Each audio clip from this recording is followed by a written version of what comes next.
Session today is July 2nd, 2024. Let's begin with the Pledge of Allegiance led by Commissioner Crawley. I pledge allegiance To the flag of the United States of America and to the republic for which it stands, one nation, under God, indivisible, with liberty and justice for all. All right, as a reminder, this is a public meeting and is being recorded. For those of you calling in, please ensure that you have muted your line. Oh man, I forgot my glasses today. Ah! I don't know how I forget my glasses. No, that's okay. They're reading glasses? They're reading. All right, man, can't believe it. It's very hard to read without that. All right, good morning, residents. As we are preparing to celebrate Independence Day, thank you so much. Snazzy. Hello. All righty, all right. All right, now I can see it. Good morning, residents. As we are preparing to celebrate Independence Day this coming Thursday, let's take a moment to reflect on the principles of freedom, unity, and resilience that define our great nation. The 4th of July is a time to honor the sacrifices of those who paved the way for our independence and to cherish the values that make America unique. The Board of Commissioners embraces the spirit of unity and continues to strive for a future filled with liberty and justice for everyone. Let's all let freedom and equity ring, not just on the 4th of July, but every single day and for every single resident. Franklin County offices will be closed on Thursday in observance of this holiday. I'll only add to that, this is that time of the year, that season, where our country focuses on the political platforms that come from the various parties and who's going to be leading us and who's going to be leading us locally and nationally and what's happening at the federal level and the Supreme Court. And that has a tendency to divide us. But I had the opportunity this weekend to be at the Olympic trials for gymnastics. And what stuck out to me most was the American spirit, particularly with the lady gymnasts. As they went down with various injuries, it was the next person that stepped up to sort of take the place, stand on the podium, and be a part of something that was bigger than just them. I noticed also something. They had the names on the board. You could see names that were a derivative or background representing countries from all over the world. And I really think that's the beauty of the foundation of what America is. We celebrate Independence Day as our moment where this country took its place on the global stage to say, we are the United States of America, and certainly went through a painful experience, and certainly our founding fathers didn't get every aspect of developing this unique democracy. They didn't get every aspect right. We know that for sure. But it's our job today to celebrate, reflect, and most importantly, build on the history that was either wrong or even right. And that's, to me, what Independence Day is really about. Celebrating the greatness of what America is, can be, and should be. But each of us has the ability to carry that out for the next generation more than the last generation did for us. And so as we celebrate with fireworks and we gather with family and friends, just take even a minute or a second to reflect on the possibilities of you, the possibilities of your contribution to ensuring that future generations can celebrate Independence Day of this great country in the same way that generations before us have. And that, to me, is what this celebration is all about. Let me just conclude and now ask my colleague if she's got anything to add. Seeing those young people, there was a young lady who was 16 and going to the Olympics on the gymnastics squad, and then watching the track and field folks, and you see the beauty of victory and then the agony of defeat, as some people had injuries or whatnot.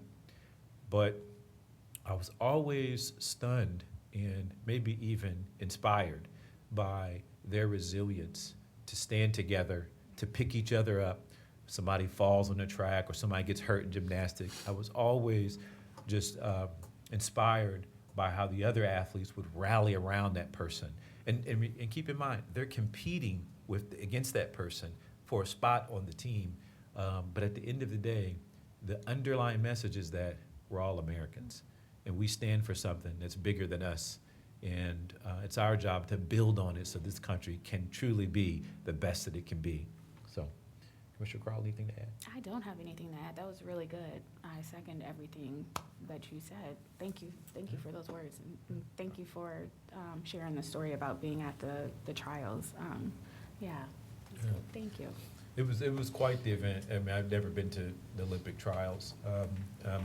I competed at a high level in track myself in college, and several of my teammates participated in Olympic trials. So that's the closest I got to it, to see my teammates do it. But I know there's something special about this year with all the negativity that's happening in the news on so many levels. And I truly feel since COVID, we haven't quite readjusted to the world. And so now we're at this election season. I see our Director of Board of Elections here, Antone White. But we're in this season, and so now it's just, I've been a lot of reflective mode. So anyways, all right. Happy Independence Day, everyone. Yeah.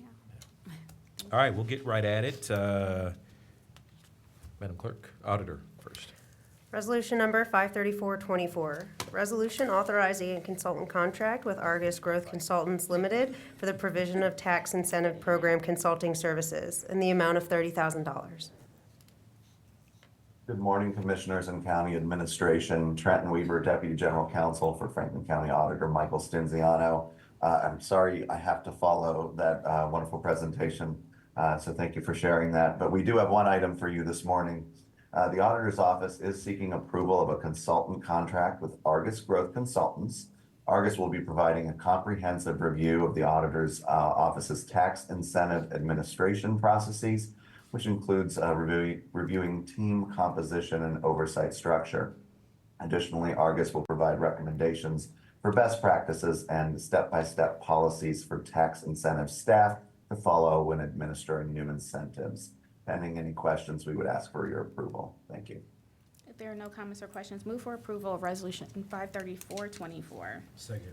Moved and seconded, voting Commissioner Crawley, Yes. Commissioner Boyce. Yes. Resolution number 53424 has been adopted.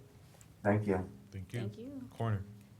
Resolution number 53524, resolution authorizing the acceptance of a Coverdell Forensic Science Improvement Grant, Franklin County Coroner Forensic Science Improvement, to purchase laboratory supplies, offset increased opioid-related testing costs, reduce the forensic toxicology backlog, and expand the testing scope in the amount of $52,276.51.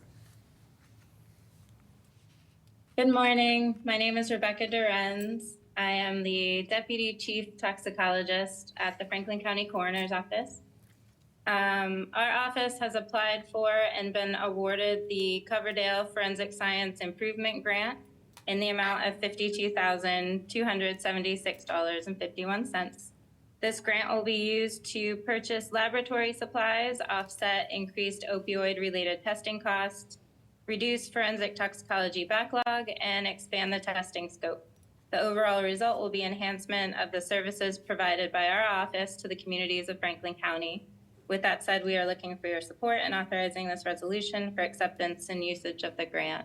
Thank you so much. If there are no comments or questions, move for approval of Resolution 53524. Second.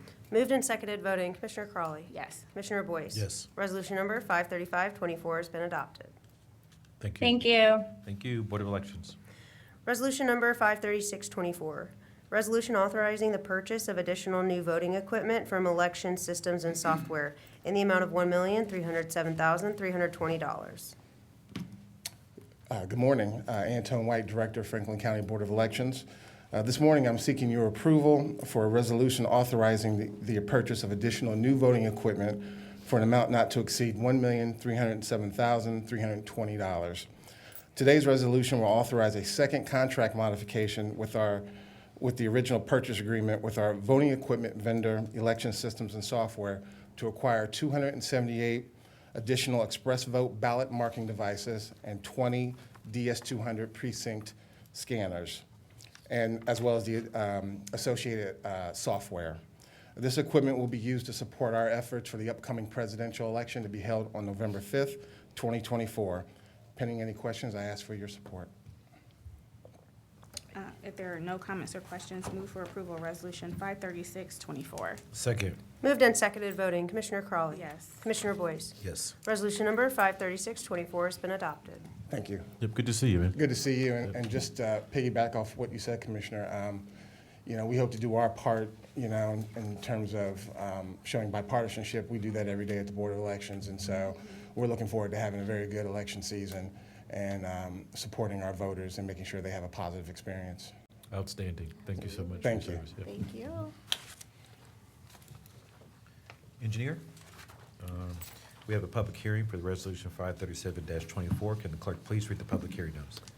Resolution regarding establishing, altering, and widening of Fisher Road, County Road number 22, from Wilson Road, County Road number 25, to Hague Avenue, County Road number 66, Franklin Township, Franklin County, Ohio, viewed, engineer to file plans as necessary. At this time, I'd like to open up the public hearing for this resolution. Is there anyone here in the audience or online who'd like to speak on this public hearing? Okay, seeing that there are none, I'd like to close the public hearing and have the clerk read the resolution into the record. Resolution number 53724, establishing, altering, and widening of Fisher Road, County Road number 22, from Wilson Road, County Road number 25, to Hague Avenue, County Road number 66, Franklin Township, Franklin County, Ohio, viewed, engineer to file plans as necessary. Good morning, Commissioners and County Administration. Brad Foster, Franklin County Engineer. Commissioners, on June 4, 2024, the Board adopted a resolution declaring Fisher Road from Wilson to Hague and declared it necessary. And on June 25th of 2024, the Board viewed said improvement project. This resolution authorizes the engineer to prepare plans necessary for the construction of this project and represents the second step in the legislative process. The project will be designed by the Franklin County Highway Design in-house staff. The project is funded by ODOT safety dollars. The project seeks to reduce Fisher Road from 4 lanes to 3 and add buffered bike lanes and install sidewalk on both sides of the roadway. Pending any questions, I ask for your approval. If there are no comments or questions, move for approval of Resolution 537-24. Second. Moved and seconded voting, Commissioner Crawley. Yes. Commissioner Boyce. Yes. Resolution number 53724 has been adopted. Thank you. We have a public hearing for resolution 538-24. Can the clerk please read the public hearing notice? Resolution regarding the final hearing for establishing, altering, and widening of Frank Road, County Road number 125, at Brown Road, County Road number 142, at Hardy Parkway Street, and Frank Road, County Road number 125, at Brown Road, Township Road number 142, Franklin Township, Franklin County, Ohio. At this time, I'd like to open up the public hearing for this resolution. Is there anyone here in the audience or online who'd like to speak on this public hearing? Seeing that there are none, I'd like to close the public hearing and have the clerk read the resolution into the record. Resolution number 53824, final hearing for establishing, altering, and widening of Frank Road, County Road number 125, at Brown Road, County Road number 142, Hardy Parkway Street, and Frank Road, County Road number 125, at Brown Road, Township Road number 142, Franklin Township, Franklin County, Ohio. Commissioners, this resolution seeks approval of the right-of-way plans for Frank Road at Brown Road, Hardy Parkway Street, and Frank Road at Brown Road Improvement Project. The project is funded with ODOT safety dollars and seeks to improve safety at the existing signalized intersection and the existing stop-controlled intersection with roundabouts. Pedestrian infrastructure, upgrades, and access management will also be implemented. Approval of this resolution authorizes the county engineer to move forward with the acquisition process. Pending any questions, I would ask for your approval. If there are no comments or questions, move for approval of Resolution 538-24. Second. Moved and seconded voting, Commissioner Crawley. Yes. Commissioner Boyce. Yes. Resolution number 53824 has been adopted. Resolution number 53924, resolution approving a contract modification with Capstone and Associates Incorporated for the Elmore Avenue Sidewalk Improvement Project, an increase of $57,682.24 for a revised contract amount of $623,228.24. Commissioners, this resolution authorizes the contract modification with Capstone and Associates for the Elmore Avenue Sidewalk Improvement Project, an increase of $57,682.24 for a revised contract amount of $623,228.24. During construction, several necessary changes were encountered, which resulted in a change of final quantities. This construction contract will be reimbursed by Clinton Township. Pending any questions, I ask for your approval. If there are no comments or questions, move for approval of Resolution 53924. Second. Moved and seconded voting, Commissioner Crawley. Yes. Commissioner Boyce. Yes. Resolution number 53924 has been adopted. Resolution number 54024, resolution approving a contract modification with Double Z Construction Company for the 2023 General Bridge Maintenance Project, an increase of $427,136.13 for a revised contract amount of $1,216,617.93. Commissioners, the next resolution seeks authorization of a contract modification with Double Z Construction Company for the 2023 General Bridge Maintenance Project, an increase of $427,136.13 for a revised amount of $1,216,617.93. During construction, it was necessary to adjust the scope of work for the successful completion of multiple bridge projects. Pending any questions, I ask for your approval. If there are no comments or questions, move for approval of Resolution 54024. Second. Moved and seconded voting, Commissioner Crawley. Yes. Commissioner Boyce. Yes. Resolution number 54024 has been adopted.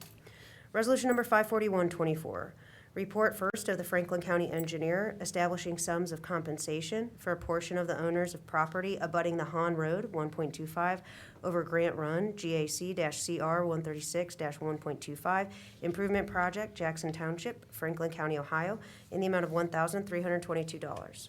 Commissioners, this resolution seeks compensation for two property owners abutting the Hahn Road over Grant Run Improvement Project. The project will replace the existing structure. We have negotiated with property owners, and compensation is based upon fair market value. Pending any questions, I ask for your approval. If there are no comments or questions, move for approval of Resolution 54124. Second. Moved and seconded voting, Commissioner Crawley. Yes. Commissioner Boyce. Yes. Resolution number 54124 has been adopted. Resolution number 54224, Ravello accepted for public maintenance and shall become part of Perry Township Road System, Franklin County, Ohio. Commissioners, this resolution seeks approval of the Ravella subdivision to be accepted as part of the public road system and maintenance responsibilities turned over to Perry Township. The Franklin County Engineers Office has inspected the streets and determined that they meet the requirements and specifications. Pending any questions, I ask for your approval. If there are no comments or questions, move for approval of Resolution 54224. Second. Moved and seconded voting, Commissioner Crawley. Yes. Commissioner Boyce. Yes. Resolution number 54224 has been adopted. Resolution number 54324, pursuant to Ohio Revised Code Section 554306, setting Thursday, November 21st, 2024 at 5:30 PM at the Villa Milano Banquet and Conference Center for the annual meeting of the Franklin County Engineer between Township and County authorities. Commissioners, our final resolution sets the time and place for the annual meeting of the Franklin County Engineer between the Township and County authorities.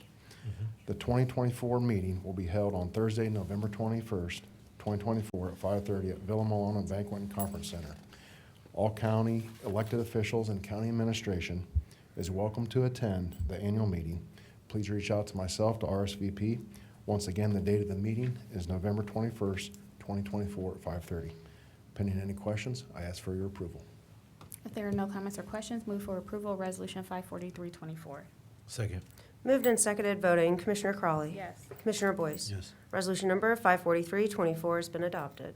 Thank you very much. Thank you. Next is the sheriff. Resolution number 54524, resolution authorizing a consulting contract with the Center for Resilience and Wellness for psychological assessment services. Good morning, Commissioners and County Administration. Howard Smith, Assistant Finance Director for the Sheriff's Office. Our resolution authorizes a contract for psychological assessment services with the Center for Resilience and Wellness. CRW is a public safety psychology specialist. The contract will run from July 1st of this year through June 30th of June 30th of 2027. The Compensation under the agreement will not exceed $300,000 for the term of the contract. Pending any questions, I ask for your approval. If there are no comments or questions, move for approval of Resolution 545-24. Second. Moved and seconded, voting, Commissioner Crawley. Yes. Commissioner Boyce. Yes. Resolution number 545-24 has been adopted. And Albert, we'll return to your other resolution in just a little bit here. Okay. Office of Aging. Resolution number 546-24, resolution authorizing a contract extension number 1 with Lorraine Surgical Supply Company Incorporated, doing business as Shield Healthcare Ohio Incorporated for nutritional supplements in the amount of $1,188,447.35. Good morning, Commissioners, County Administration. Sean Domingo, Director for the Franklin County Office on Aging. The Senior Options Program provides various services to senior residents within Franklin County, including but not limited to nutritional supplemental services. FCOA's home-delivered nutritional supplement service is designed to promote adequate nutrition for the resident through provision of home-delivered nutritional supplements, which can include but not limited to vitamins, minerals, and probiotics. In 2023, the Franklin County opened a request for proposal for nutritional supplements in accordance with Section 307.86 of the Ohio Revised Code under RFP number 2023-1101 to provide nutritional supplemental services to Franklin County residents. It was competitively bid through Franklin County's purchasing department. The contract requires the supply and delivery of nutritional supplement to Franklin County residents receiving services through FCOA. FCOA entered a contract and agreement with Lorraine Surgical Supply, DBA Shield Healthcare, on May 1st, 2023, under approval of Resolution number 434-23 for the provision of nutritional supplements. FCOA wishes to extend the original contract for an additional 1-year period. The Franklin County Office on Aging wishes the authorization of this contract with Lorraine Supply Company in the amount of $1,188,447.35 for the term of 1 year beginning July 2nd, 2024 through July 1st of 2025. This is the first contract extension. This resolution supports goal number 10 of the Rise Together Blueprint. Pending any questions, we respectfully request approval of this resolution. If there are no comments or questions, move for approval of Resolution 546-24. Second. Moved and seconded, voting, Commissioner Crawley. Yes. Commissioner O'Grady. Yes. Commissioner Boyce. Yes. Resolution number 546-24 has been adopted. Thank you. Thank you. Thank you. I'm going to go back to the sheriff. Resolution number 544-24, resolution authorizing a 1-year agreement with Ohio Health Corporation to provide employee health program services in the amount of $4,680. Commissioners, this resolution authorizes a 1-year agreement to provide employee health programming at the James A. Carnes facility by Ohio Health. This agreement will run from July 2nd of this year through July 1st of 2025 and will not exceed $4,680. Pending any questions, I ask for your approval. If there are no comments or questions, move for approval of Resolution 544-24. Second.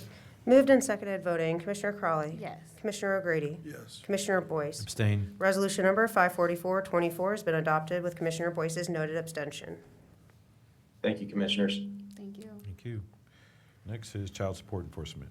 Resolution number 547-24, resolution authorizing a 4D contract with Powers Investigations Incorporated for providing process services in the amount of $329,845. Good morning, Commissioners, County Administration, Susan Brown, Director, representing Franklin County Child Support. For your consideration this morning is a contract with Powers Investigations Incorporated for $329,845, who were the best bidder to provide service of process to our residents in the RFP process. The purpose of this contract is to reimburse the process servers for expenses associated with providing personal service of process on residents for administrative and judicial support hearings when required or when certified or regular mail service will or has failed. Performance standards are outlined in Item 6 of the contract. This contract aligns with the Rise Together Blueprint, number 12 and number 13, ensuring parents have an opportunity or due process to participate in their child support proceedings is a key component of procedural justice to engage both parents in supporting their children and provide them a voice in the process. In addition, connecting parents to their children and ensuring regular and consistent support payments ensures that children have the emotional and financial support and resources needed to thrive. Pending any questions, I respectfully request your approval. If there are no comments or questions, move for approval of Resolution 54724. Second. Moved and seconded voting, Commissioner Crawley. Yes. Commissioner O'Grady. Yes. Commissioner Boyce. Yes. Resolution number 54724 has been adopted. Thank you. Thank you. Franklin County Data Center. Resolution number 54924, resolution authorizing an amendment to the service agreement with AT&T for switched Ethernet with Network on Demand services in the amount of $1,815,768. Good morning, Commissioners and County Administration. Julie Lust with the Franklin County Data Center. This agreement amendment will expand our AT&T ASC on-demand services to Franklin County locations and 6 Board of Developmental Disability locations, facilitating the SD-WAN infrastructure throughout the Franklin County Data Network. Moving to this modern infrastructure will provide a secure, reliable, responsive, and agile backbone for the technology our partner agencies use to provide services to the people and businesses of Franklin County. The Automatic Data Processing Board has approved this technology. Pending any questions, the Data Center respectfully requests your approval of this resolution. If there are no comments or questions, move for approval of Resolution 54924. Second. Moved and seconded voting, Commissioner Crawley. Yes. Commissioner O'Grady. Yes. Commissioner Boyce. Yes. Resolution number 54924 has been adopted. Thank you, Commissioners. Thank you. Next is Office of Diversity, Equity, and Inclusion. Resolution number 55024, resolution authorizing a grant agreement with TechCores Ohio for support of the TechCores Hackathon in the amount of $100,000. Good morning, Commissioners and County Administration. D'Amica Withers, Chief Economic Equity and Inclusion Officer in the Office of Diversity, Equity, and Inclusion. The TechCore is the longest operating education technology nonprofit organization in the United States. For more than 25 years, TechCore has worked to ensure K-12 students have equal access to the technology skills, programs, and resources that will enrich their education today and prepare them for college or career tomorrow. In its 6th year, TechCore Hackathon is a 12-hour event that gives high school students the opportunity to learn about computer science in a fun and engaging environment to solve real-world problems that promotes inclusivity and diversity. In 2023, the hackathon served 94 students. 62% were boys and 38% were girls. 46% were African American, 28% Asian, 4% Hispanic, 13% of 2 or more races, and 9% Caucasian. This agreement will support up to 150 Franklin County high school students on 30 teams, focusing on students traditionally underrepresented in technology, including Black and Brown students, students from low-wealth families, new Americans, and students from families without a history of higher education. Students will learn to use Apple Swift UI. Students will receive mentoring and coaching from community technology professionals. Students will present their apps to a panel of community judges and winners who will receive awards.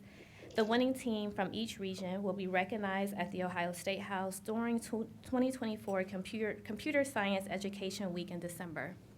The Columbus Hackathon is scheduled for Saturday, November 16th from 9 a.m. to 9 p.m. This resolution supports the Rise Together Poverty Blueprint, goal number 11, increasing the number of students at or near the poverty level experiencing academic success. Lisa Chambers, Chief Executive Officer of TechCore, is with us to offer comments and answer any questions you may have. After comments and questions, I respectfully request your approval of this resolution. Lisa? Good morning. Good morning, Commissioners. Good morning, County Administrators. Thank you for allowing me to share a few words with you today. I'm thrilled to speak about our upcoming event, the TechCore Hackathon. As D'Amica mentioned, it's scheduled for Saturday, November 16th, and we would love to see you there. So first, just let me express my profound gratitude for your continued support. This marks the 3rd year the Franklin County Commissioners generously backed our hackathon. Your continuous support demonstrates your unwavering commitment to empowering Franklin County youth with the essential skills needed to thrive in the workforce tomorrow.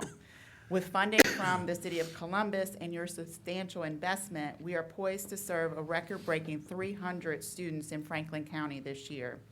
Our focus remains steadfast of reaching students traditionally underrepresented in technology. Your support helps us provide these individuals with a life-changing opportunity. The TechCore Hackathon, or the TechCore Hack as we like to call it, is an event where students are going to learn in a very short period of time of how to build mobile apps to solve a real-world challenge. Each year, we continue to be just mesmerized and so inspired by what the students come up with. As D'Amica mentioned, the winning teams from all across the city, and this year we'll run the hackathon in 5 cities across the state, but they'll all come to Columbus in December to be celebrated at the State House during Computer Science Education Week. This event for us is more than a competition. It's a gateway to new possibilities, igniting a passion for technology and innovation. Your investment extends beyond the event. It's an investment in the future of these young students and our community's broader technological landscape. I want to thank you once again for your invaluable support. Together, I believe that we are paving a way for a technology ecosystem that is representative of the community that we serve. So thank you. Thank you. President Boyce, I Yes, have a please, question. Commissioner Crowley. Sorry I couldn't attend last year. I know you extended an invitation. I think I was traveling at the time, so look forward to coming this year. I'll put it on my calendar. And I think our investment this year for the hackathon has increased. Isn't that correct? I think last year was, I don't know, 60,000. Yeah, so really excited. Hopefully, we are serving more students, or more students will be able to attend the hackathon and be a part of it. But I would also like to know, like during the year or during outside of the hackathon for TechCore, would love to come to one of the classes or see what I know before you had like some testimonials and some information you provided, but would love to talk to the kids about how this has been transformational for them. Well, we always love to have you. So right now, we have a number of programs that are going on around the city. So we will reach out to your office to, we've got our little kids, our 3rd through 8th grade students that are participating in techie camps. This year, we're dealing with topics like programming and data analytics. We also are running, with support from Franklin County, our Learn and Earn programs, so our work-based learning programs. This year, for the first time, we're introducing pre-apprenticeship opportunities for the students. So right now, we've got students over at Otterbein that are having an opportunity to not only go through this experience and build their technology and their durable skills, but they also have an opportunity to earn a pre-apprenticeship that's tied to Franklin University at the end. So we'll come to you with plenty of opportunities for you to come out this summer. I think one thing that we are trying to do really is always, as D'Amica mentioned, like tie things back to our Rise Together Poverty Blueprint Plan. And so we know in there, like one of the goals is access to educational opportunities, but then also workforce opportunities. And so anytime we can like continue to tell that story about how we are trying to provide opportunities, lift especially our students and our children out of poverty, or make sure that they don't go into poverty, just want to be able to do all that storytelling. Absolutely. So thank you. All right. If there are no additional comments, I move for approval of Resolution 55024. Second. Moved and seconded, voting. Commissioner Crawley. Yes. Commissioner I'm Bo- sorry, did I say- I'm Yeah, it's okay. It's okay. It's okay. I was just my rolling brain with is it. not good. And then here I am. Totally- Yes. I As long as it totally, gets I'm second, sorry, 'cause I'm we wanna sorry. definitely pass this, I'm 'cause it's a great sorry, program. I'm sorry. Who is seconding? Commissioner Grady would be. I will second. Yes, thank you. Happily. Moved and seconded, voting. Commissioner Crawley. We'll Yes. start over. Commissioner O'Grady. Yes. Commissioner Boyce. Yes. Resolution number 55024 has been I adopted. think it's these glasses. Resolution number Well, Grady's the need, but 55124. these are hers, so, yeah. Resolution authorizing a grant agreement with the City of Whitehall for support of the Whitehall Food Truck and Fun Fest in the amount of $150,000. Commissioners and County Administration, with approximately 25,000 attendees annually, the Whitehall Food Truck and Fun Fest promises to be an engaging and memorable celebration of diversity, equity, and inclusion, and holistic wellness within the city of Whitehall. This grant agreement will assist in the executing of 4 areas at the festival: health and wellness, workforce development, small and emerging businesses, and education. The city of Whitehall is made up of 41.6% African American, 10.1% Hispanic, and 43.8% Caucasian, with 16.5% of Whitehall residents under 65 lacking health insurance. 11% over 65 have challenges that causes barriers to meet the needs of their disability. The festival will pivot its focus this year, offering services aimed at enhancing residents' health and wellness. These include free health screenings for common conditions such as blood pressure and cholesterol, as well as on-site opportunities to schedule yearly physicals and screenings. Educational booths and activities will promote healthy living habits, while resources will be available to aid residents in enrolling in and exploring health insurance options in the Health and Wellness Pavilion. The city of Whitehall has the second highest rate of poverty at 18.1% and the second highest eviction rate in Central Ohio. The goal of the workforce development activities being offered is to equip residents with the tools and opportunities needed to break the cycle of poverty by focusing on increasing access to high-paying jobs, providing access to training for credentials, and commitments from employers to hire. The city of Whitehall is home to 417 small emerging businesses, which includes 58 minority-owned businesses. The Whitehall Food Truck Festival serves as a platform to support small and emerging businesses by providing them with a highly visible venue to showcase their products and services. Participating vendors can engage directly with the community, building brand awareness and customer loyalty. The festival also offers networking opportunities with local entrepreneurs and business leaders, fostering collaboration and growth. Additionally, workshops and informational booths will provide resources on business development, marketing strategies, financial management, and empowering small business owners with the tools and knowledge they need to thrive. There is a recognized need for better connections between education and the real world of work. The festival aims to bridge this gap by offering workshops and informational sessions focused on career and technical education. With 22% under the age of 18 living below the poverty line, the festival is committed to addressing the root causes of educational inequities and economic disparities. This year's festival will also focus on ensuring all young people are on track for long-term success. Initiatives include increasing academic success among students at or near the poverty level, enhancing safety and stability for children in homes and environments, and strengthening partnerships with parents to bolster support for young people. This supports Resolution 0793-20, establishing racial equity as a core principle of Board of Commissioners, and goal number 9 of the Rise Together Poverty Blueprint, reducing the overall incidence and racial disparities and occurrence of preventable diseases and trauma, and improving the health of those living with chronic mental, physical, and behavioral health conditions among those struggling financially. From the City of Whitehall, Joe Long, Casey Thomas, Director of Public Service, Deanna Hanna, Executive Assistant to Mayor Michael T. Bivens, is here to offer comments and answer any questions you may have. After those questions and comments, I respectfully request your approval of this resolution. Thank you. You're welcome. Thank you. Good morning. Thank you, everyone. Like she stated, I'm Casey Thomas. I'm the Director of Public Service for the City of Whitehall. She took a lot of wind out of my sails. I got a lot of that here, so I apologize if it seems repetitive. But we're so grateful, Commissioners Boyce, O'Grady, Crawley, the Office of Diversity, Equity, Inclusion, Chief D'Amica Withers, and County Administrator Ken Wilson for your generous partnership to grow the healthy families in the City of Whitehall. As Ms. Withers stated, the City of Whitehall, all 5 square miles of it, has a 19% poverty rate. Aside from the City of Columbus, it is the highest in Franklin County. Whitehall also has the highest rate of evictions in Franklin County for a municipality, with nearly 800 evictions being filed since January. So our goal, alongside Mayor Michael Bivens, is to open the doors for our residents and to shrink these numbers.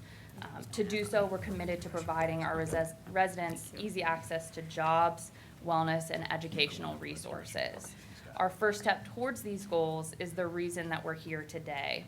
On Saturday, July 27th, from 11 to 10 p.m., the City of Whitehall is offering the very first ever workforce and wellness event at the City of Whitehall Food Truck and Fun Fest. The sponsorship from the Franklin County Board of Commissioners will allow us to bring over 40 ready-to-hire employers, health vendors for wellness screenings, and educational partners like COSI to the festival.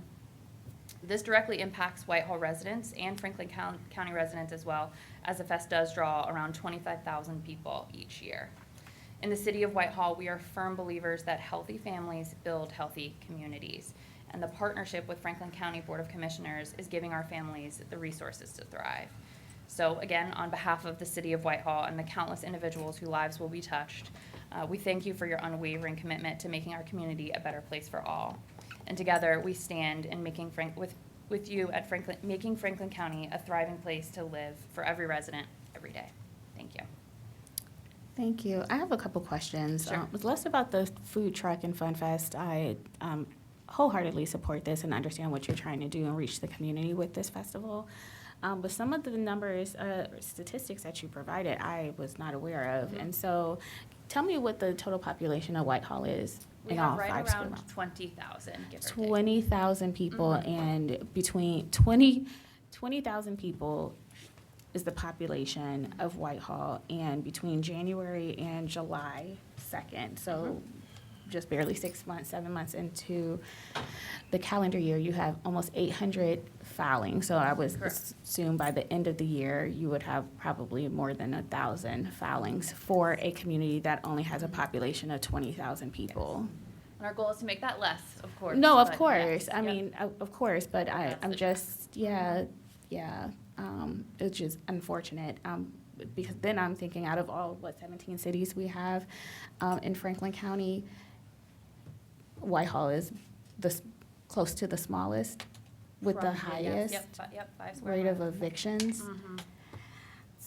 That's very sad. Okay, thank you for that information. Like I said, some of the statistics I was not aware of, and, yeah. So Alright. I have a couple questions. Mine are more, I'm sorry. I apologize, President Boyce. So I have, mine are more operational, logistical. So it's this weekend, Saturday? No, the 27th. Oh, the July. 27th. Yes, I thought you yes. said the 7th. I apologize. So it's Don't the wish last that week. on me, I'm Not Need a quite little more ready. time. Not quite ready. I thought you said the 7th. I apologize. So it's the last weekend of the month. You guys, and so, what's the location? We're right outside, we're along Yearling Road.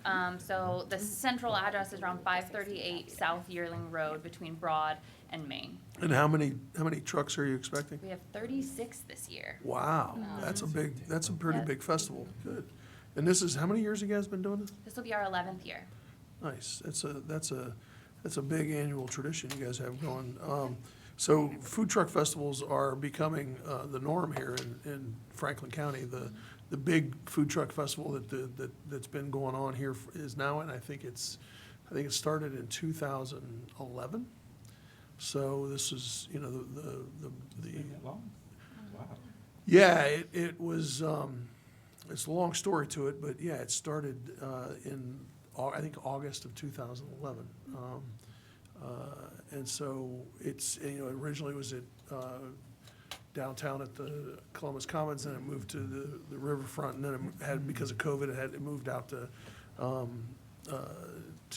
the fairgrounds, and now it's moving back downtown and the fairgrounds. I think they're gonna do both.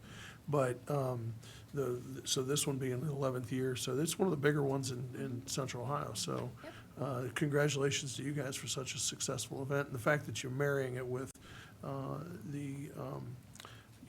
doing the work that you guys are doing with screenings and with, workforce and everything. So it's a great thing, and it's a popular, obviously, it's become a popular thing. And so, when this was all started back in 2011, there were like a dozen food trucks in Franklin County, and now we have several hundred. So, such a popular thing. So great work, and keep up the good work. And I know it's a lot, and logistically, it's event planning and event organizing is logistically a nightmare, but it's a great thing you're doing for your community. So keep up the work. Thank you. Thank you. There's also food trucks at the Commons every Thursday afternoon. At lunchtime, yeah. Yeah, at lunchtime. I live at the Commons, and it's always busy. Love to see the support for, these are businesses, right? And so I will be in attendance this year. Thank you. Are you guys working with anybody in particular to organize this, to bring in the food trucks and everything? we do. So the food trucks we actually do internally. It is city volunteer, city work.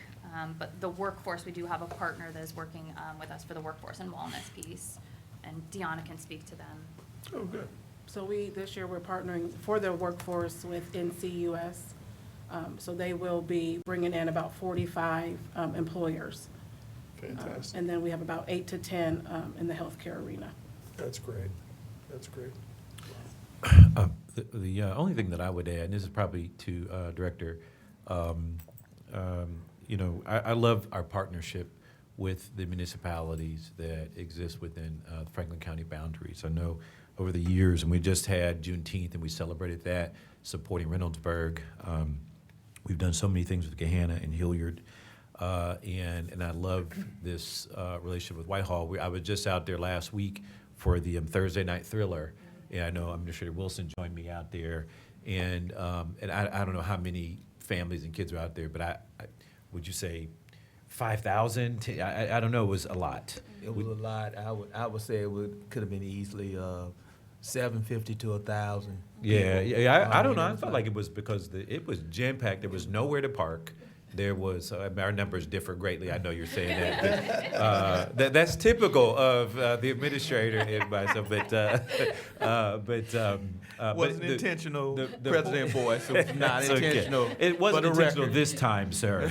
But the point was that it was very well attended, and I would also add, I know for a fact those were not just Whitehall residents; those were Franklin County residents, and people came from all over the region and participated in. In fact, the teams that were competing in the basketball, you knew they were from different parts of town because of their uniforms, and I knew some of the coaches and then some of the families. There was a tennis shoe giveaway, and the line was around the park, and it was just really a celebration of summertime, a celebration of young people and families. And so, Director, what I would suggest going forward is that, and Administrator Wilson, is that we create a fund in your department that is exclusively for DE&I, but in community and festival-based kinds of efforts. And you sort of be the conduit to the county's investment and relationship when it comes to these type of festivals, you know, around the county. And I would suggest that we create a fund, put it in your department. I love what you're doing with it. I love the way you're managing it. And so I think we could get a more, I don't know what the right word, but a sort of regional kind of thing going, because we kind of have it. We just gotta, it's just not, you know, all sort of organized through one director, one department. So Administrator Wilson, that would be my suggestion going President forward. Boyce, Commissioner O'Grady, Commissioner Crawley. I discussed this concept with Commissioner Crawley yesterday during our meeting, and I think that we can use a model much like community partnerships, and I kind of saw it as a local government, every resident, everyday fund, and establish that in the 2025 budget. And I plan to talk with you all about that. I think the concept will work well, and we have an infrastructure built to be able to accommodate doing it. And I would just add, Administrator Wilson, to include townships and their ability to access those resources. We want to go out and encourage those townships to celebrate their diversity, celebrate them being a part of Central Ohio, and bring folks together as best we can too. And so I just would add that. Yep, we had those relationships with the townships that we've established through the Sheriff's Office as well as Franklin County Public Health and our Sanitary Engineers Department. So we definitely could bring them on board as well. Outstanding. All right. Thank you. If there are you so no- much. Thank you. If there are no additional comments or questions, move for approval of Resolution 55124. Second. Moved and seconded, voting. Commissioner Crawley. Yes. Commissioner O'Grady. Yes. Commissioner Boyce. Yes. Resolution number 55124 has been adopted. Thank you. Thank you. Justice Policy and Programs.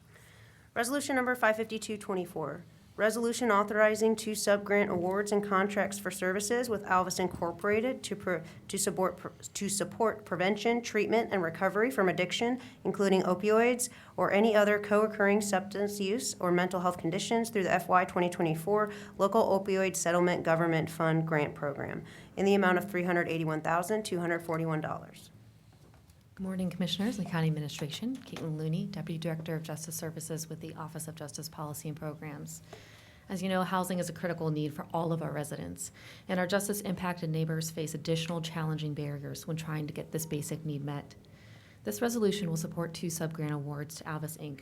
for the provision of recovery housing and supportive services for those returning to Franklin County after incarceration. The first sub-grant award is in the amount of $107,551.31 for housing at the brand-new Alvis Breslin facility, which is focused on providing justice-impacted women with transitional recovery housing, recovery programming, and workforce development programs with industry-recognized certifications. The second sub-grant award is in the amount of $273,689.69 for housing at the Oasis facility, which provides the same exact services for justice-impacted men. Referrals for the housing will come from OJPP programs, including the Rapid Resource Center, our Men and Women's Pathways programs, Safer Station, the Jail Population Review Initiative, and our office's reentry work. Housing and wraparound services will be provided on average for 90 days while assisting residents in transitioning to longer-term housing. This resolution supports goals number 2 and number 9 of the Rise Together plan by reducing systemic and behavioral health barriers to accessing critical services. Pending any questions, I respectfully request your approval of this resolution. If there are no comments or questions, move for approval of Resolution 55224. Second. Moved and seconded to voting. Commissioner Crawley. Yes. Commissioner O'Grady. Yes. Commissioner Boyce. Alvis House is one of my favorite agencies, yes. Resolution number 55224 has been adopted. Thank you. He says that about all the agencies. I say that about all of the county agencies, but this is an outside partner, and so they're my favorite outside partner. I just went to their Evening of Light. I know, I was out of town, I missed it, how was that? Oh my gosh, Yeah. it was so good. It was so good, and celebrating Denise and her 40 years, but also some of the testimonials, and then they highlighted Amethyst and that program and what they're doing for children to make sure that they don't go into a cycle of addiction. It was a wonderful event. That's outstanding, and I know, we're planning this men's summit, this men's unit summit, and I don't know if DCA Bivens is listening here, but this might be something, Alvis House and kind of what they do, with our mental health component, it might be something that we want to include and bring them in on. We're gonna do a segment at the community-based correction facility, and there might be a way to tie in justice policy and programs in Alvis House and just really bring that segment to the front of the conversation, because we had this discussion where in the planning we thought, let's go in this conversation around mental health. Let's go at the granular grassroots level where we know crisis is, and have a discussion, not with what I would call the suits of the world, but all of us, and let's have a conversation and face it together. And so we're going to do it there, and I believe we're all set for that part. But it'd be great to have the Alvis House in some component of that too. And I don't know if we connect the dots on the men's unit for that, but you might get with DCA Bivens and just see. Absolutely, we will. We've been working with them closely, as you know, for a number of years, and really over the next couple of months, you're going to see several other initiatives and supportive contracts coming through to support men's mental health during incarceration, and starting that engagement on that level. So I think it's a perfect time, and we'll absolutely follow up to make that happen. Great. With DCA Bivens, if you're listening, I don't know how we overlooked this part of the discussion, but hopefully, I see Kate's here, so we can connect the dots to make sure that we align that conversation for the summit.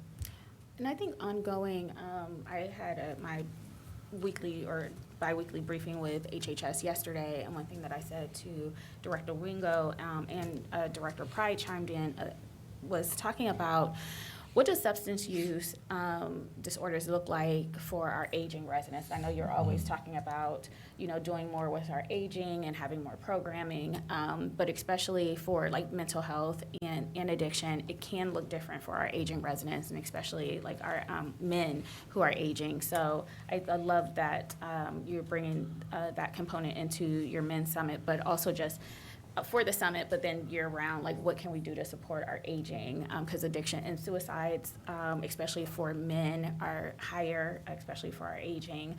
So I think there's just more work that we can do there. There's opportunity, and then understanding that addiction could look a little bit different for our aging residents, especially men, than what we see with the broader population. So I don't want to belabor this conversation, but you really hit on something that is just crucial. And aging and substance abuse. And we know that a lot of men who are incarcerated, people who are incarcerated, are battling more than likely with one of the two of those at least.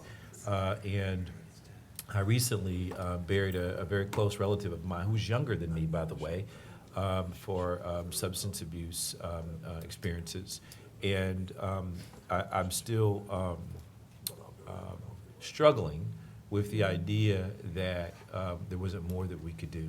There wasn't more that I could do. And I was fortunate to get that relative into a rehab facility, but he died in the rehab facility, and it was too late. And again, he was younger than me, and I'm super young. And so think about that. But If you're super young, that makes me young. okay.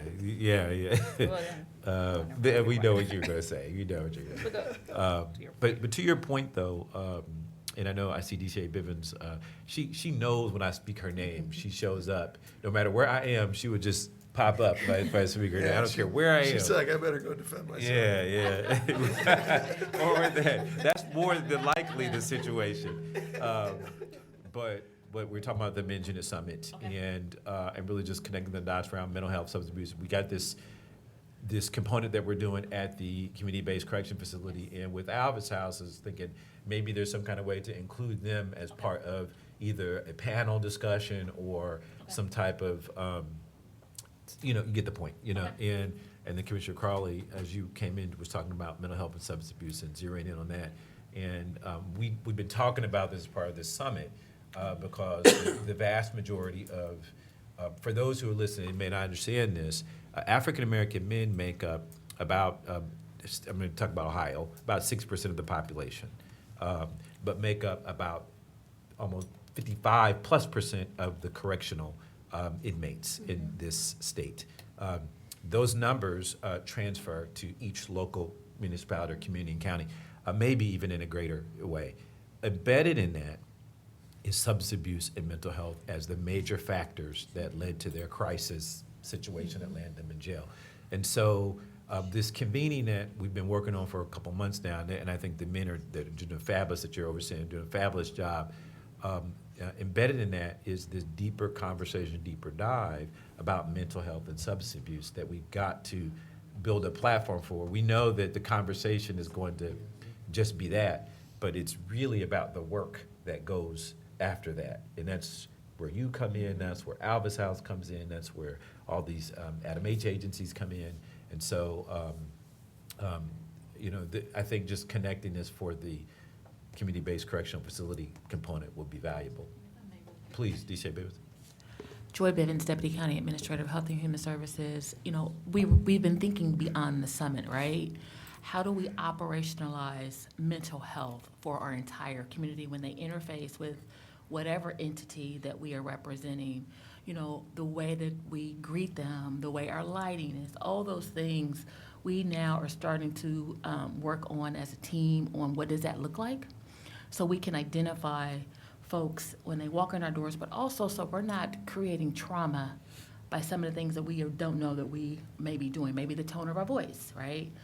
Maybe certain noises, particularly for our veterans. So this is a conversation that the summit sparked it, but we're taking it beyond the summit on how do we operationalize creating trauma-informed spaces in mental health spaces where folks feel safe and that we can really make sure that we're servicing them. Absolutely. Well said. And Commissioner, I'm so sorry for your loss. Oh, thank you. And in light of that, August will be International Overdose Awareness Day on August 31st, and we'd love to incorporate some way of honoring your loved one in our celebrations. We do that for other residents that we have lost, and would love to have you participate or at least have that acknowledgement to honor them. That'd be great, thank you. And this month is Minority Mental Health Awareness Month as well.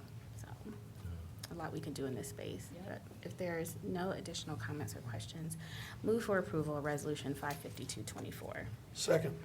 Moved and seconded, voting, Commissioner Crawley. Yes. Commissioner O'Grady. Yes. Oh, we already voted, I believe, yes. We sure did. Yep. I was like, I have my really- check mark. yep. Why is my check mark I here? have a check mark. Oh, because That's on we me, did some Commissioner. ad lib Yep. after, sorry, because Kate was still We're just standing there. rolling with it. It's Well, okay. Darn it, Madam That's how Clerk. much we No, this is support on me. it, Yeah, that we this will is double vote. wholeheartedly. So nice we did We it will twice. double vote for it. That's how much we support it. No, this one's on me, all right.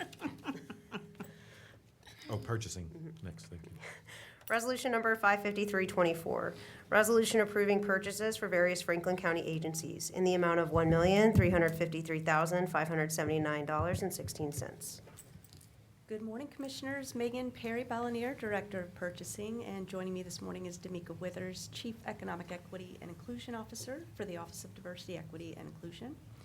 This resolution requests your approval of 61 purchase orders for which the county auditor has pre-certified available funding. And I'll turn it over to D'Amica to share the supplier diversity data, which includes not only data for this resolution, but the four that will follow. Thank you, Megan. Good morning again. 10 of the purchase orders being presented are being awarded to small and emerging businesses, totaling $176,493. These awards are distributed as follows: 2% to small and emerging businesses, 2% to minority-owned businesses, 5% to women-owned businesses, and 1% to local economically disadvantaged enterprises. Once approved, 6 agencies have provided equitable and inclusive opportunities to small businesses this week. That includes child support, the data center, emergency management, the engineer's office, prosecuting attorney, and the sheriff's department. We'll be happy to answer any questions that you may have, and we respectfully request your approval on this resolution. Okay, just wanted to make sure. She got more, so I was like, I didn't know. And there are no comments or questions. Move for approval of Resolution 55324. Just making sure. Second. Moved and seconded, voting, Commissioner Crawley. Yes. Commissioner O'Grady. Yes. Commissioner Boyce. Yes. Resolution number 55324 has been adopted. Thank you. Resolution number 55424, resolution approving purchases for various Franklin County agencies in the amount of $3,132,261.66. Commissioners, this resolution requests your approval of 111 purchase orders. The county auditor has pre-certified available funding, and pending any questions, I request your approval of this resolution. If there are no comments or questions, move for approval of Resolution 55424. Second. Moved and seconded, voting, Commissioner Crawley. Yes. Commissioner O'Grady. Yes. Commissioner Boyce. Yes. Resolution number 55424 has been adopted. Resolution number 55524, resolution approving purchases for various Franklin County agencies in the amount of $7,100. This resolution requests your approval of 3 purchase orders. The funding has been pre-certified, and pending any questions, I request your approval of this resolution. If there are no comments or questions, move for approval of Resolution 55524. Second. Moved and seconded, voting, Commissioner Crawley. Yes. Commissioner O'Grady. Yes. Commissioner Boyce. Abstain. Resolution number 55524 has been adopted with Commissioner Boyce's noted abstention. Resolution number 55624, resolution approving 2 purchase orders for the Franklin County Domestic Relations Court in the amount of $1,700. As stated, this resolution requests your approval of 2 purchase orders. The funding has been pre-certified, and pending any questions, I request your approval of this resolution. If there are no comments or questions, move for approval of Resolution 55624. Second. Moved and seconded, voting, Commissioner Crawley. Yes. Commissioner O'Grady. Yes. Commissioner Boyce. Yes. Or abstain, sorry. Resolution number 55624 has been adopted with Commissioner Boyce's noted abstention. Resolution number 55924. Resolution approving purchases for various Franklin County agencies in the amount of $3,298. Commissioners, finally, finally, hard, isn't it? this resolution requests your approval of 2 purchase orders. Funding has been pre-certified, and pending any questions, I request your approval. If there are no comments or questions, move for approval of resolution 55924. Moved and seconded voting. Commissioner Crawley. Yes. Commissioner O'Grady. Yes. Commissioner Boyce. Abstain. Resolution number 55924 has been adopted with Commissioner Boyce's noted abstention. Thank you, Commissioners. Thank you. Next, Board of Commissioners. Resolution number 55724, a resolution approving solely for the purpose of Section 147F of the Internal Revenue Code of 1986, the issuance by Columbus Franklin County Finance Authority for multifamily housing revenue bonds in one or more series in a total aggregate amount not to exceed $49,500,000 for the Moores at Courtview Apartments. Okay, at this time, we have a public hearing for resolution. Commissioner, Mr. President, that is for the next Oh, I'm resolution. sorry. I apologize. It was getting a little excited there. Good morning, Commissioners and County Administration. I'm going to go off agenda. I have to acknowledge with pride that we were one of the capital sources for the Alvis House when they consolidated their operations. And so it was the first PACE financing for a tax-exempt entity in the state of Ohio. So Wow, that's great. we were pleased to do it, very proud. But this morning, we're here to talk about another asset, and our role as it relates to the transaction is our review as part of the Tax Equity and Fairness Review Act. This is in support of a project called The Moores at Country View, which is in mailing address Canal Winchester, Ohio, but City of Columbus. And the property is being acquired by Nuveen Real Estate for the purpose of improving the facility and I believe enhancing the rentals in the area. So background on the purpose of a TEFRA hearing, it's required by the IRS for the issuance of tax-exempt debt. The TEFRA hearing provides the public an opportunity to comment on the use of tax-exempt bond proceeds. The Franklin County Board of Commissioners contracted with the Columbus Franklin County Finance Authority to perform the Tax Equity and Fairness Review Act on your behalf. Our review includes the project's public purpose and the market's response to the project's creditworthiness. For background on the project itself, the Moores at Country View is a 416-unit multifamily community built in 1990. The facility is located at 3705 and 3675 Center Ridge Drive and 6363 Upper Ridge Drive in Canal Winchester Columbus, Ohio, in Franklin County. Nuveen Real Estate, CASA Fund 9, plans to purchase and rehabilitate the property. Some of the units will be affordable living units for low to moderate income seniors. The total investment is estimated to be $65 million. As it relates to ownership of the facility, it will be held within the Nuveen CASA series, a closed-end value-add multifamily strategy which seeks to acquire and reposition well-located rental properties that have either been undercapitalized, over-leveraged, or mismanaged. The fund is seeking to enhance value added through the use of tax-exempt bond financing, which is intended to be the primary source of financing for the fund. The CASA series is an early leader in workforce housing sector, with its first fund dating back to 1993, which is right around the time this facility was built, interestingly.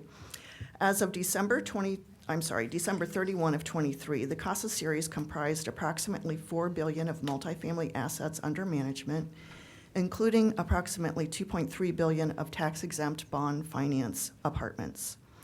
The assets are invested across the 8 current CASA series vehicles, currently comprising 54 properties with over 15,000 units across 25 markets.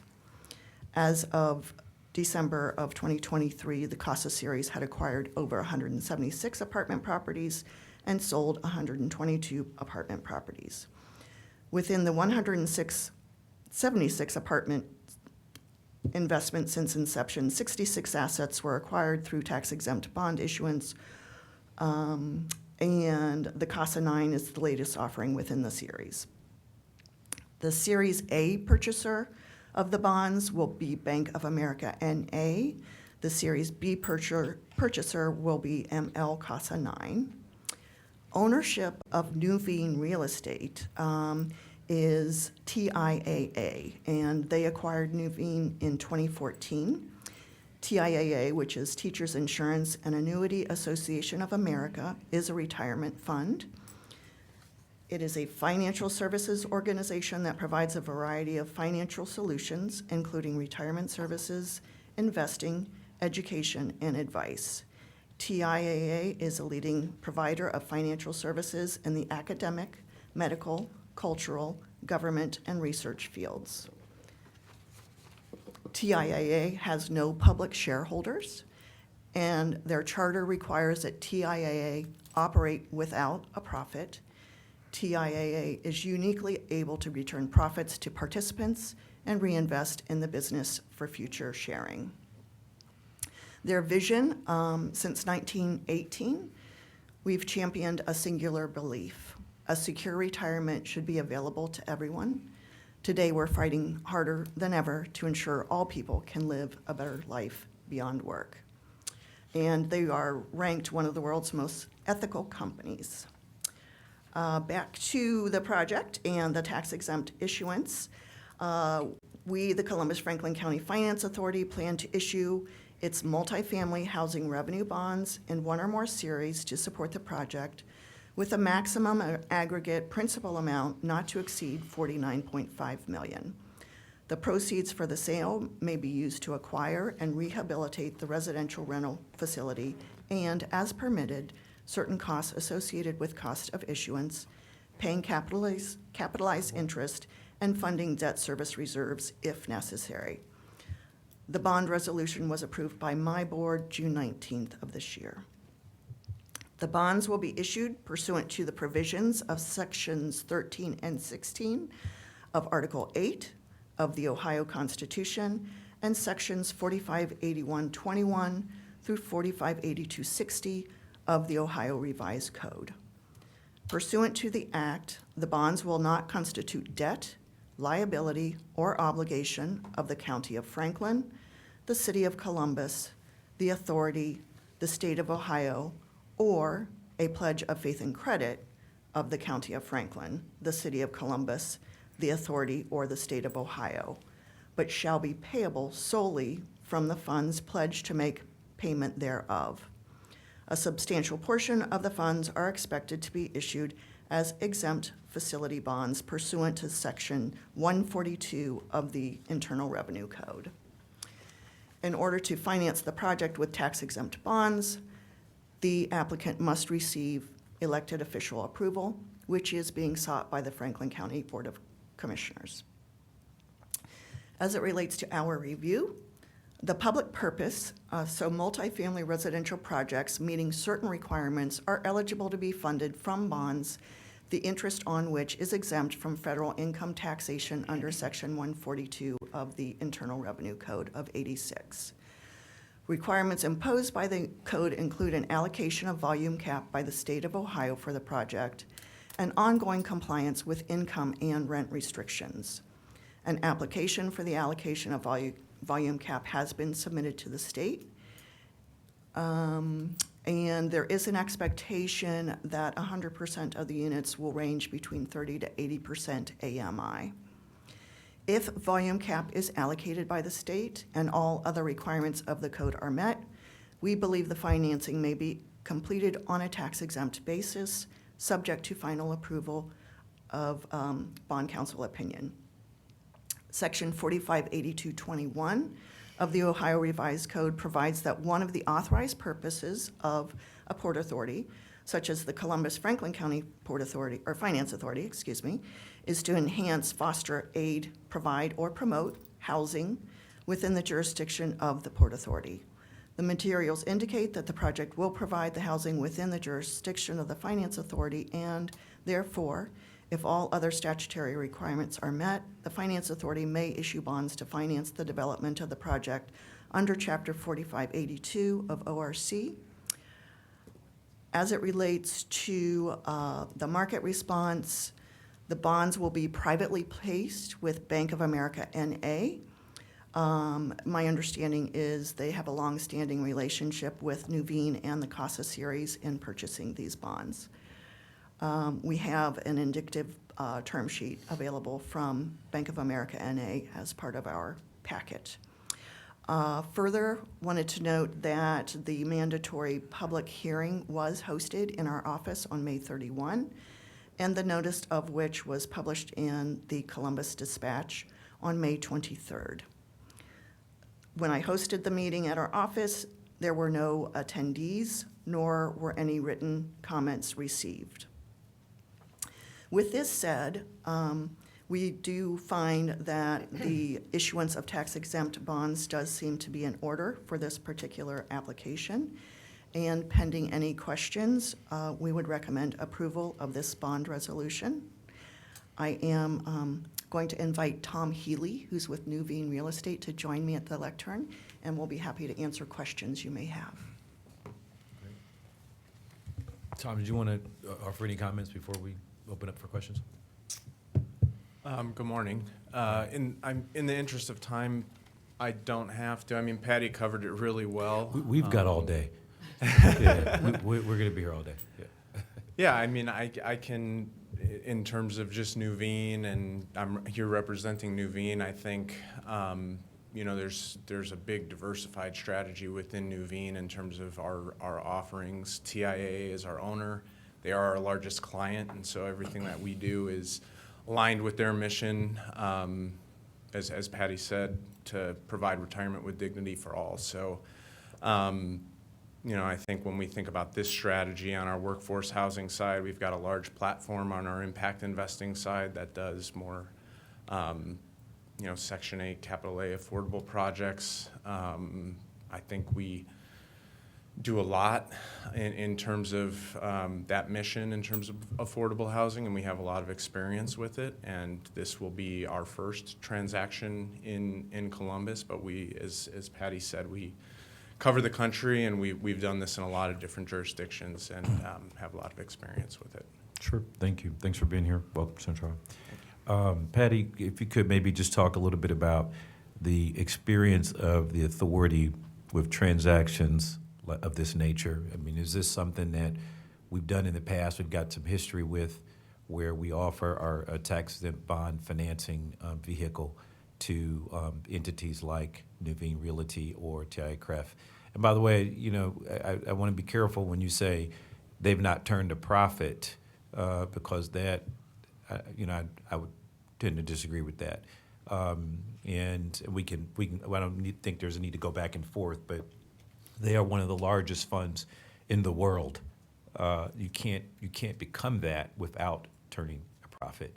And they're a retirement fund. I mean, it's just they have to, you know. So maybe it's semantics, but and I could give examples of even when you issue tax-exempt bonds, who buys tax-exempt bonds? You know, wealthy. It's the wealthy investors. You know, that's what it's for.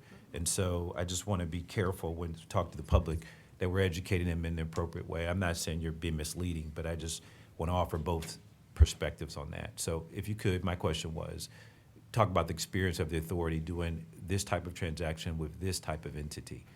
And so, to my knowledge, this is our first experience. You speak in that microphone and make sure the public can hear. Our first experience with this retirement fund.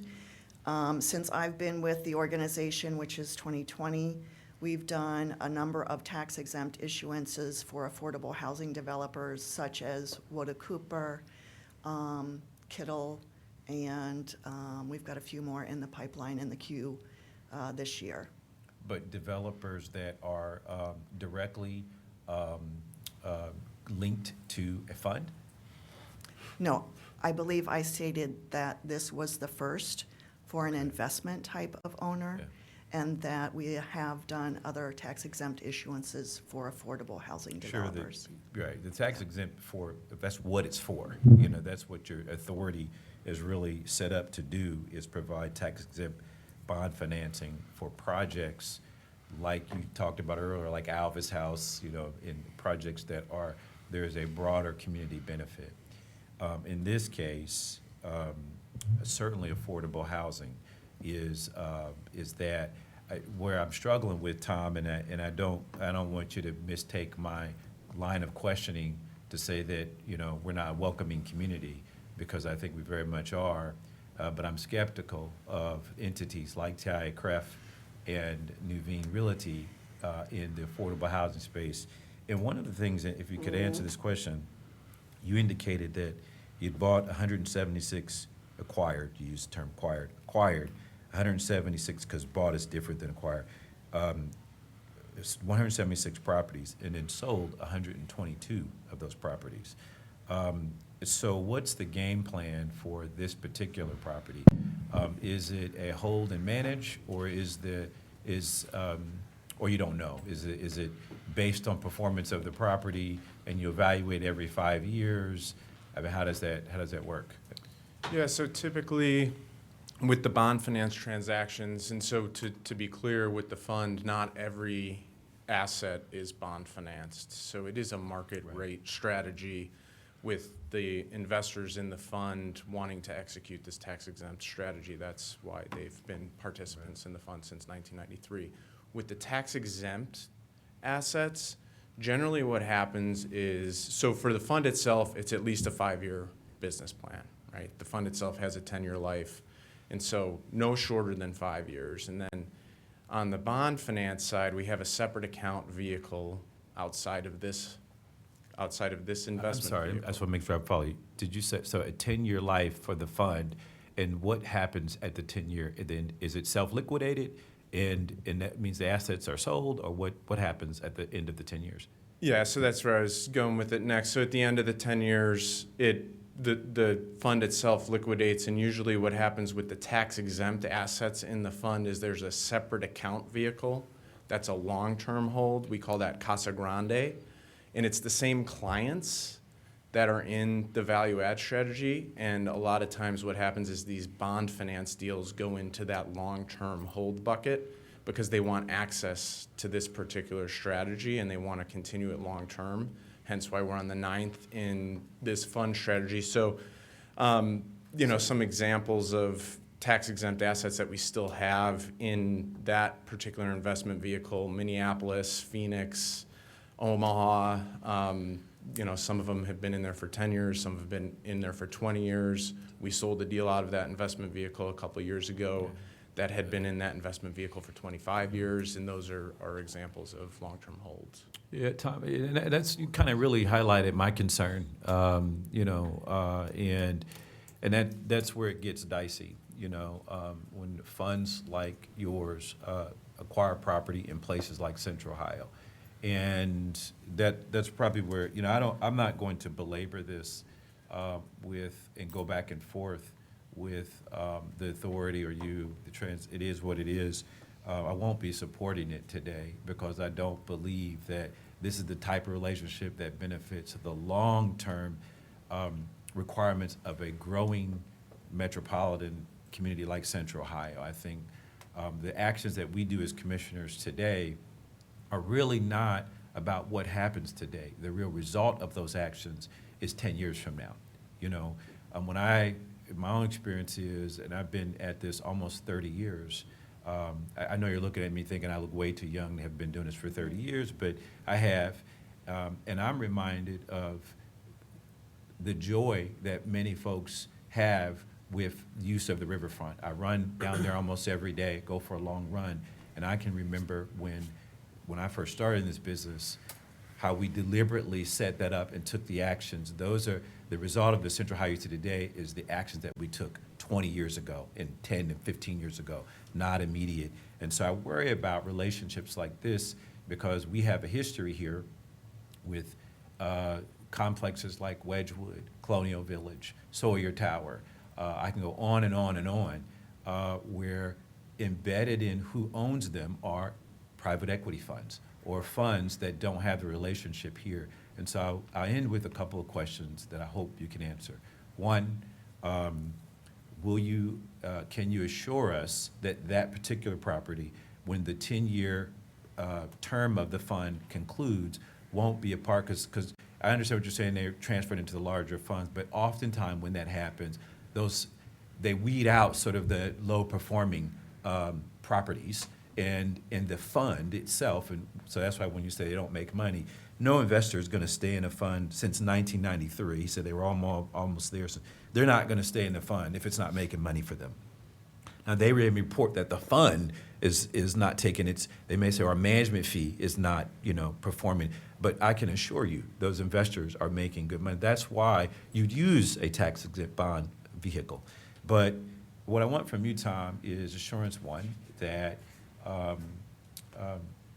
you're not, when they self-liquidate in 10 years and go into the larger Grande Fund, that this probably, I know you probably can't answer this question, but I want it to be on the record, that property will be maintained in the portfolio by Nuveen Realty. Two, that there are local entity, not just a hired management company that will do it. When we've had problems with properties, part of our greatest challenge has been figuring out how to get to the owners and how to sort of address, what ultimately is deferred maintenance issues. That deferred maintenance, for those who may not know, in properties like this, in finance world, deferred maintenance is how they get into ruin over time. And so I want your assurance that the maintenance sequence that is embedded, and I haven't seen the bond documents or the official statement to know what's in there. I'd like to, Patty, but I want assurance that the deferred maintenance sequence is better than market sort of strategy, meaning that we're not going to put off, and I know they'll say that the funds require, maintenance over this, but often what happens is they'll defer the maintenance, and then especially if it's close to self-liquidation, then they'll, either patch it up, but most of the time they don't. And that's where you end up with another buyer that takes it, pulls out the equity, and then it just keeps getting sort of tossed around, like the 122 properties that you sold. So I want assurance that the deferred maintenance will not be an issue for us. Someone will be here locally that we can reach out to. Otherwise, I'm going to hold the Port Authority accountable for that. That when the next time we have a Wedgwood, or Colonial Village, or Sawyer, calling the Port Authority for that, and I want results from the Port Authority as though you're the managing agency. And then finally, when we use our bond issuance tax authority, that is something that's been granted to us and is a resource granted to us by the state of Ohio or by the government that is a resource to help address a public purpose, if you will, of some sort, whether it's housing or infrastructure, whatever. And so I want assurance that there's somebody that will be accountable. I don't want you all to disappear once the transaction is done, and then, the property is built, and it'll be great for the first 10 years. It'll be great for the first 10 years, but then if the maintenance isn't upheld, I don't want to be here, and more than likely, I'm going to be around some way or another. I don't want to be here having this conversation with Nuveen. You'll probably have moved on, and someone else, the fund will have been restructured, and we'll be trying to figure out where to go. But I will hold the Port Authority accountable for that use. And so I just want assurance from both of you that those things are in place. This is not a relationship that we've had in the past. And so it's important that the foundation is established here. And trust me, when I tell you Nuveen and TI Craft, they have the best and the brightest, the smart. Those folks are smart, and they're good at what they do, for sure. And so when you say it's been great working with them, it would be because they know what they're doing. And so inherent in these type of relationships is a distance that's hard to get back once issues happen. And so I just want some assurance from you all that those things have been thought out in a qualitative nature. And I know they have nothing to do with the financial transaction that's occurring. And that's where we get kind of stuck, because our responsibility up here is the qualitative and long-term management of this relationship in the transaction itself. That's for those of us who are in finance to understand, work out, and ensure that it's the best for the public. As those bonds mature, we'll all be long gone. And so I really just need some assurances. You know, I'm a solid no, but on behalf of the residents of Central Ohio, I just don't believe that we should be using our tax-exempt bond financing for private equity funds or funds of the nature of Tirecraft and Nuveen, especially when you have no history of doing projects in Central Ohio on your own that we can draw from. It's great that you've got them around the country. A fund like yours would. They all do. But I want to see performance in this community where you put your own skin in the game and you put your own resource at the table in terms of management, and then you carry it out that way in a way that was that we could build upon. Selling 122 properties is not, to me, indicative of that kind of commitment. So I'd like some assurances.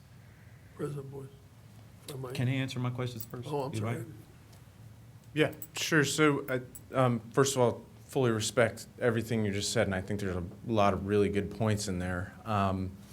From my perspective on, maybe I'll take it the asset itself first. There are requirements with the bond financing in terms of capital that needs to be invested in the project, and as Patty mentioned, it's a $65 million plus or minus total project cost, and so it's a true rehab to core business plan. It addresses deferred maintenance that the current owner of the property is a developer, and their money and their investment thesis is a development pipeline. It's not maintaining their assets that they own. They're not a professional manager, and we bring that all to the table with purchasing the property, and so we will address all the deferred maintenance. That will all be fund equity that will do it. It won't be any other source of financing. We will bring professional management to the community. There are other assets within the community that have professional management already, so I think that'll be a great upgrade to this particular asset. In terms of Nuveen and not doing business in Columbus, but doing it across the United States, I think on our impact investing side, there is quite a bit of pipeline on the affordable housing side within Columbus that, if it hasn't already, will continue to come probably through this commissioner office. And I think, if I think back to this meeting, being lucky enough to sit, and be last on the agenda, when I look at how you've interacted with, take the diversity, equity, and inclusion groups, I admire that. I think that's great, and that's something that Nuveen would stand for, to be aligned, to be an ally. And so while I fully respect where you're at today, I think maybe going forward, hopefully me being here, I can be the person that you call when you need assurances. I am responsible for Ohio. That is my job. So if there's questions, it can be directed at me. If there's concerns, it can be directed at me. And so going forward, potentially, that would be, something that would be, I think, certainly beneficial for everybody to work towards, as you said earlier in your comments about being at the Olympic trials, a common goal, right? Affordable housing is a common need. If we can all find the right solutions for that, that's what we're after here. Okay. Patty, you want to? Sure. And I did want to clarify, if I misspoke, I sincerely apologize. As it relates to Nuveen and the CASA strategy, it is an investment strategy, so yes, that definitely, that's their goal and their intention and their purpose. So please, my apologies if I misspoke. As it relates to your work and our work, public entities serving the public, I've got a friend who says I have a very northern compass, and I have that with a great deal of pride. And I want to hold up the integrity of your roles, my role, and the role of our organization. And I believe my actions will reflect that. Sure. Okay, thank you. Commissioner You're Grady had some questions, thoughts. Yeah, I just want to point out, I appreciate, the fact that you're a solid no today, and that's understandable, or I guess from your perspective. Over the last, number of years that I've been here, we've done, probably dozens of TEFRA hearings, along with not only Patty, but her predecessor. You and I have been partners here on the board for, you've been half the time I've been here, and so we've done dozens of these TEFRA hearings. We will do dozens more. And that I know of, this is the first time that you've raised this objection. So I guess what I would say is that, while you haven't raised these objections before, I would hope that in the future, then you will continue to raise these objections, not simply with Nuveen, but with any other organization that comes before this board, because it hasn't been, we've had many other organizations, many other private equity firms that have come before us. I would Not doing tax exempt bonding. No, we don't have any history of that. Not since I've been here. Well, I would. If we do, administration, please let me know, but I don't believe we do. That would stand out. I mean, and that's Commissioner O'Grady. One, I appreciate your comments, and I want to say to my colleagues, I mean, just because I differ, it doesn't mean I respect your perspective. At the end of the day, we had a job to ensure that affordable housing exists in Central Ohio, and there are a variety of ways to get to that. And so I'm not saying that your choice is the wrong way, not at all. In fact, it's a good option in the big scheme of things. But as a finance professional myself, as an investment banker, I would not provide that resource to a private equity fund. And I mean, they exist for the sole purpose of returns. And I think it's contrary in the big scheme of things for affordable housing. Now, again, but that's just my personal belief, my personal experience. I know they have the resources to do this without this tax exempt bonding. And to me, it's taking advantage of a broader system. The entities that use tax exempt bonding are not everyday people. They're not everyday families. They are the wealthy. It is a tax shelter. It is a resource and so there's layers to it that I just philosophically have a difference. And to Commissioner O'Grady's point, yeah, we do these hearings like this on a regular basis, never with private equity funds.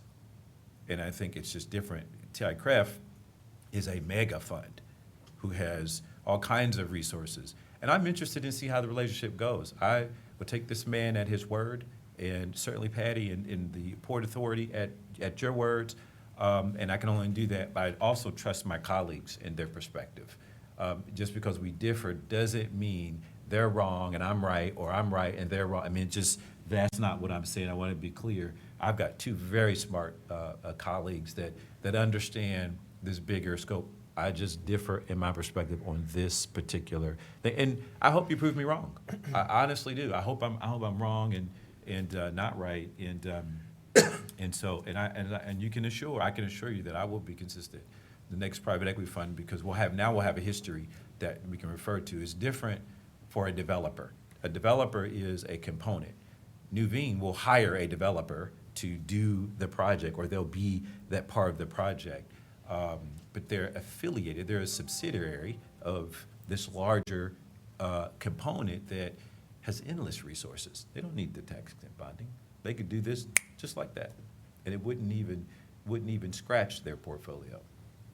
$60 million portfolio for their transaction is nothing for them, And so I just I take issue with them getting it, but I can be wrong, and I'm open to learning. I might be wrong in the big scheme of things, and so, but today I'm just going to be a no. And I appreciate your work. I mean, again, I appreciate the thought. I like creative thinking, and I like the use of resources in a way that, to my colleagues, we had conversations before about just generally about affordable housing. We're so committed to affordable housing that we're willing to think creatively, and I'm all for that. I'm all for it, and that's why I respect my colleagues and their choices. But I'm just not in a place of this as the use, and that's just my perspective today. Commissioner Crowley, please. Sorry. Thank you, President Boyce, and thank you for your comments. I think one thing that you will continue to hear as you develop a relationship with this Board of Commissioners is that we are very passionate about housing in all respects and finding multiple solutions for addressing the crisis that we have here. So this is a preservation property for you all with a project, and I respect the fact that it's deeply affordable. You said 30% AMI to 80%, correct? Yeah, that'll That'll be the resulting rental profile. The restrictions are 20% of the units at 50% of AMI. Right, okay. And this is in disrepair currently, right? The property. Yeah, I want to be respectful of current ownership, but they have not addressed deferred maintenance. It's a 30-year-old property, and obviously their investment dollars are going elsewhere, and this is a strategy that allows us to come in and address all of those things. No, I appreciate that, like respectfully. It's in not its best shape. Hey, Commissioner Crawley, did you say though, you said something that just jumped out and I want to lose this point. Did you say that only 20% of the properties are dedicated to low income and senior? Or did I misunderstand what you were just saying to Commissioner Crawley? 20% of the units. Right. Restricted at 50% of AMI. So 20% of the units. So what is the rest market rate? Is market rate. So 80% of the project will be market rate, and Right. 20% will be affordable. Yeah. Okay. 83 affordable units out of the 416. And then the resulting rental profile is between 30% and 80%. So I guess said another way, it goes to 80. Okay. Sorry, guys. Okay, so the report that you have saying that this meets the requirements, can you send that? I don't know if it maybe it's attached to this. I was scrolling earlier and got caught up on some X's that was on the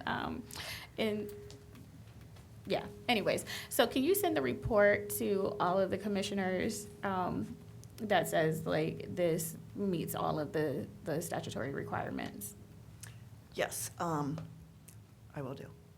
Thank you. And I think that's all the questions that I have for right now. Do you see it? I'll pull it up for you. That's it. Well, thank you, Commissioner Crawley. Again, I just say that to my colleagues who I just think are brilliant, and they do, that's what makes us such a good threesome here, that we're a good group that really has different opinions, different perspective, experiences, and we can agree to disagree. And so I really appreciate Commissioner O'Grady and Commissioner Crawley's not comments today so much, but their diligence. They do their due diligence, and you can't beat that. So. Oh, I do have one question. So this since part of this is market rate, this is not a project that's coming through Nuveen's social impact investing portfolio. Correct. This is our market rate business Perfect. as opposed to the impact. So that falls under the impact investing segment of Nuveen. So we've got a diversified strategy. Yeah. Commissioner Crawley, I'm so glad you brought that up, because that's what I was trying to articulate earlier about the use of the tax-exempt bond financing on the project. And so Commissioner Crawley just actually articulated the question better than I did, what I was trying to say and focus on. And so you zeroed in on that. But that's one of my sort of core issues of the use of tax-exempt bond financing. But again, the creativity you get A+ for, but just not where I would be. I think Administrator Wilson has some comments to add.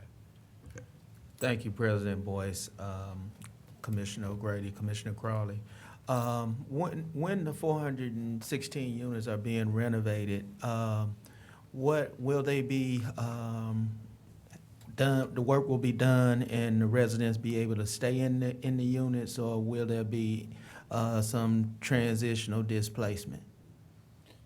So there is that option. The way we would start the project is I think it's operationally right now 80% plus or minus 80% occupied, so 20% of the units are vacant and they're not ready to rent under current ownership, and so we would start there.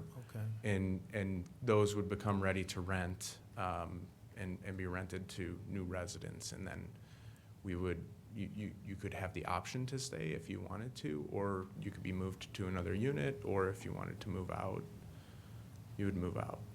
That's Okay, my next question is, since this is the market rate investment arm versus the impact investment fund, Will past management services be involved at all with this project? Paths will not. So Paths was previously Omni acquired by Nuveen. I think that closed last year, and that is our impact investing side of Nuveen, is where Paths sits. Okay. So the answer, they won't be involved? No, in that? they will not. Asset Living, one of the largest third-party managers, is going to be the property manager of this asset. What was the firm again? Asset Living. Asset Living, okay. Thank you. That's it. All right. If there are no additional comments or questions, I move for approval of resolution 55724. Second. Moved and seconded, voting. Commissioner Crawley. Yes. Commissioner O'Grady. Yes. Commissioner Boyce. No. Resolution number 55724 has been adopted. Thank you. Thank you. Next, thank you so Thank you. much. Good to meet you. We have a public hearing, Mr. President. I'm sorry, I didn't put my glasses on, sir. Put Janine's glasses on. We have a public hearing for Resolution 558-24. Can the clerk please read the public hearing? Resolution to authorize the adoption of the fiscal year 2025 tax budget for Franklin County. I'd like to open up the public hearing for this resolution at this time. Is there anyone here in the audience or online who'd like to speak on this public hearing? Okay, seeing that there are none, I'd like to close the public hearing and have the clerk read the resolution into the record. Resolution number 55824, resolution authorizing the adoption of the fiscal year 2025 tax budget for Franklin County. Good morning, Commissioners. Zach Telerik with the Office of Management and Budget. This resolution would authorize the fiscal year 2025 tax budget for Franklin County pursuant to Section 5705.28 of the revised code. The tax budget for the next year must be approved by July 15th. The tax budget is a financial plan that identifies how much money is expected from local, state, and federal sources, the anticipated carryover fund balances, and how much is needed to carry out governmental functions in the next fiscal year. The tax budget is submitted to the County Budget Commission and is required for the receipt of allocations from the local government fund and of the various property tax levies in the upcoming year. In addition, the Office of Management and Budget uses the tax budget to develop guidelines for county entities as they begin entering their 2025 budget requests, which will be incorporated into the annual appropriation measure that will be presented for approval in December. Within the general fund, expenditures are projected to exceed revenue in 2025 by $8.5 million. This is a result of the ending of various federal COVID-19 support programs through the American Rescue Plan, decreasing growth in the county sales tax, and maintaining support for the investments that have been made over the last couple of years. Sufficient resources have been set aside in prior years, so the county has and will continue to maintain in the long term its cash reserves at our standard of other counties rated AAA by Moody's and Standard & Poor's. To maintain these reserves, this is also the reason that the budget guidance provided to the agencies for the upcoming year notes that support for new initiatives and staffing are expected to be minimal. Pending any questions, I would ask for your approval of this resolution. If there are no comments or questions, move for approval of resolution 55824. Second. Moved and seconded, voting. Commissioner Crawley. Yes. Commissioner O'Grady. Yes. Commissioner Boyce. Yes. Resolution number 55824 has been adopted. Okay, are there any generalizations? We have two. Case number ANX-12-24, an expedited type 2 annexation petition, ANX-12-24, was filed with the Franklin County Economic Development and Planning Department on June 18th, 2024. The petition is requesting to annex 12.4 acres from Franklin Township to the City of Columbus. The petition will be considered by the Board of Commissioners on July 30th, 2024. The sites are 1470 North Hague Avenue, PID number 140-000549, 1480 North Hague Avenue, PID number 140-003581. Case number ANX-13-24, an expedited type 2 annexation petition, ANX-13-24, was filed with the Franklin County Economic Development and Planning Department on June 28th, 2024. The petition is requesting to annex 21.95 acres from Franklin Township and 0.05 acres from Norwich Township to the City of Columbus. The petition will be considered by the Board of Commissioners on July 30th, 2024. The sites are the following: 3700 Burton, PID number 140-002391-00, 0 Burton Avenue, 140-002392-00, Again, 0 Britton Avenue, 140-002393. 3697 Trayview, 140-002399-00. Trayview Park, 140-002400-00. 3747 Trayview, 140-0040310. I agree, it's okay. 3775 Trayview, 140-004316-000 Trayview Park. 140-003351-00. And 3686 through 3690 Britton, 140-003352-00. And I am finished. Are you sure? I am sure. Well, that concludes our meeting. Thanks, everybody. Have a great week. Thank you to EDP. You're right. Yes. Say it backwards. I can't. She did say it I can backwards. barely say